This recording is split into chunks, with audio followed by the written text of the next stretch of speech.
readers, reviewers, countrymen, lend us your ears.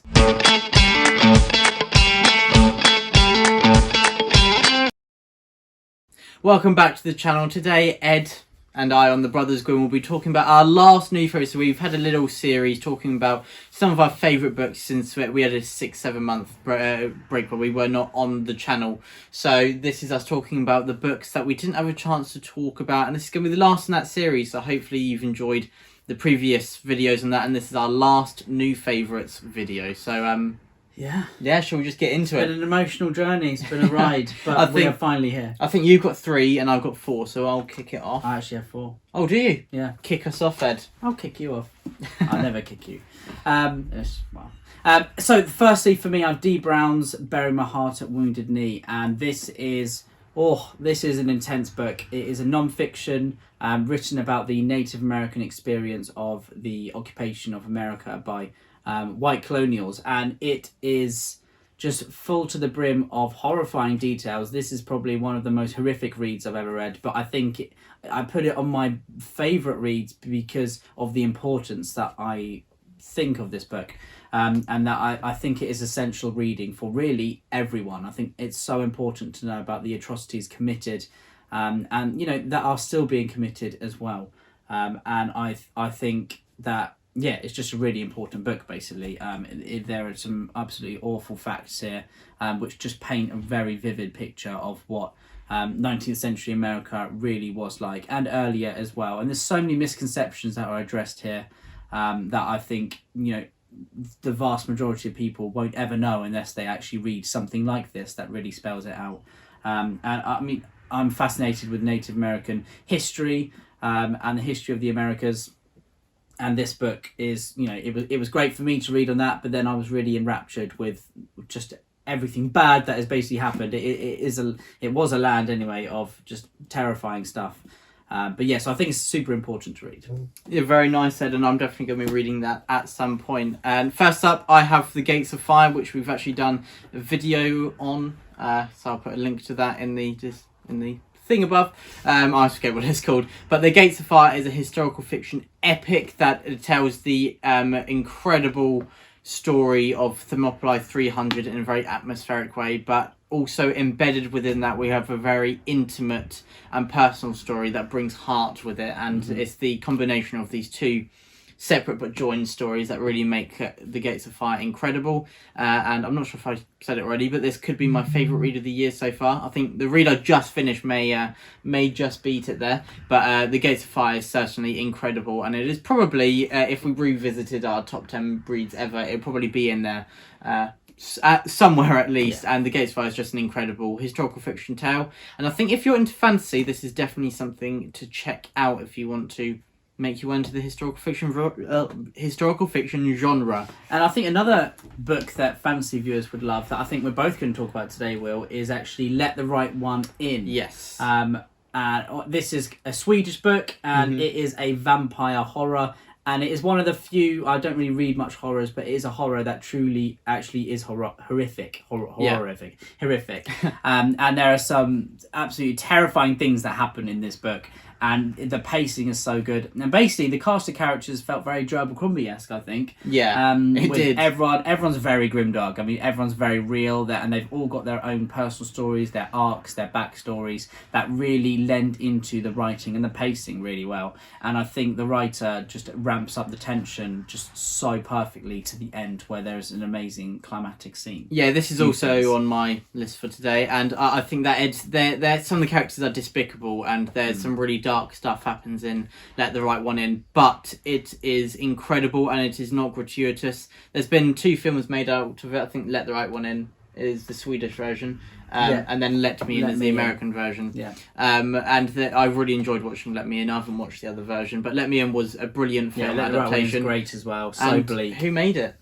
Was it Matt Bates? Matt Reeves. Matt Reeves. Who's Matt Bates? No idea. I don't know that. Matt Reeves, the director of Batman, so there we go. But yeah, this is essentially a story that shows humans as the real monsters, although we chuck in a few vampires who don't do the best of things in there as well. No. But yeah, after you read this book, you will never look at cats the same. And that is Let the Right One In.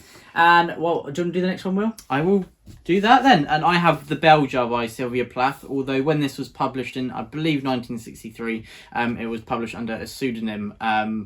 But then, sadly, Sylvia Plath passed away. I think she committed suicide. And so with the context of that, and later on readers found out that a lot of the story is inspired from her own life. So it's quite a tragic read, but one that I think is quite a masterpiece. Sylvia Plath shows an understanding of language that few others can brag about, really, that I think. And it breaks a lot of conventions, and I think that the main thing the Bell Jar does is it challenges a lot of the stereotypes of society, and it's a lot about identity, which can resonate with all of us, and also the pressures of society and how that can drive people to not be true to themselves, and eventually it can cause people to have a breakdown and have mental health issues. And I think it's just told in a very natural way, where Sylvia Plath does comment on all of these very prevalent issues that's important to talk about, but in a way that doesn't feel forceful.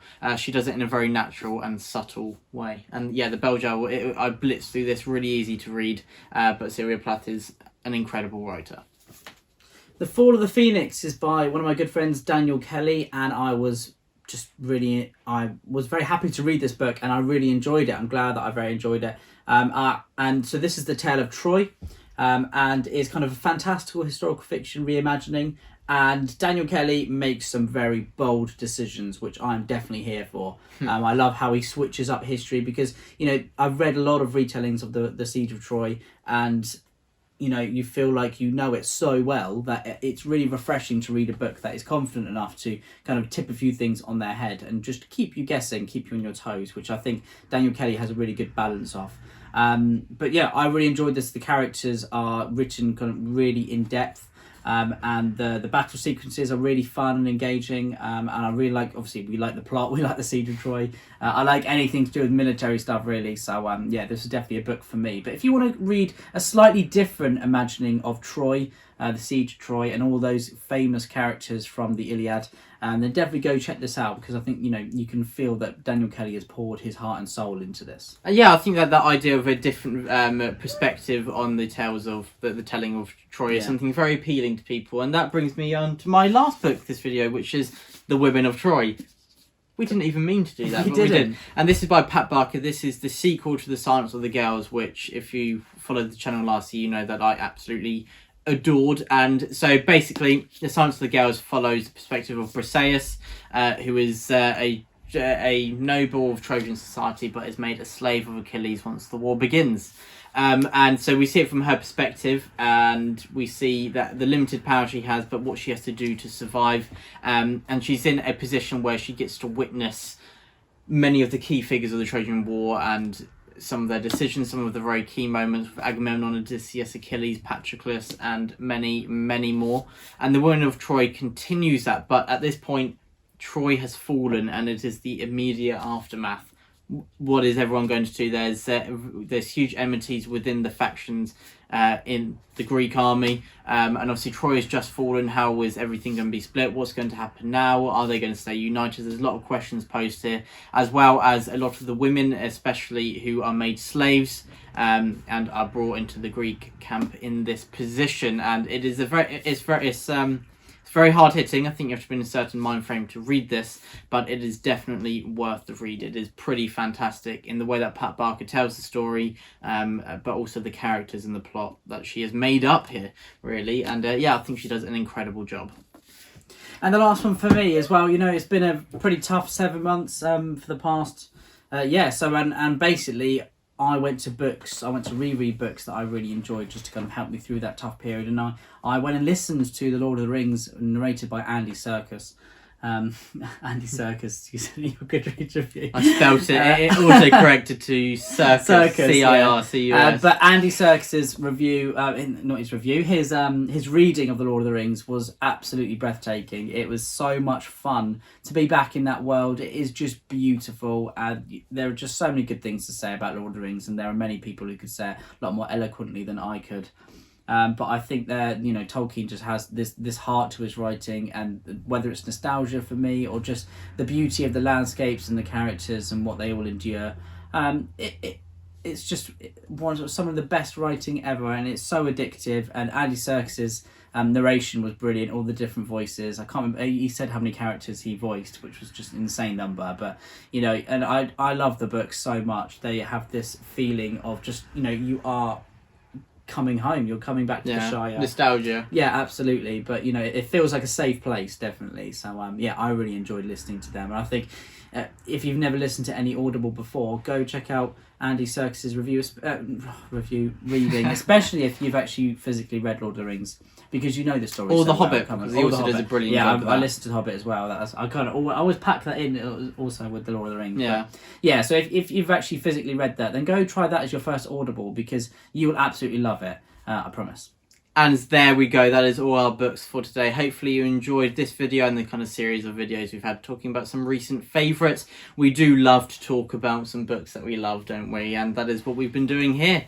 So thank you so much for watching. Ed, do you have anything to add? Truth and courage. The Brothers Gwynne. The Brothers Gwynne.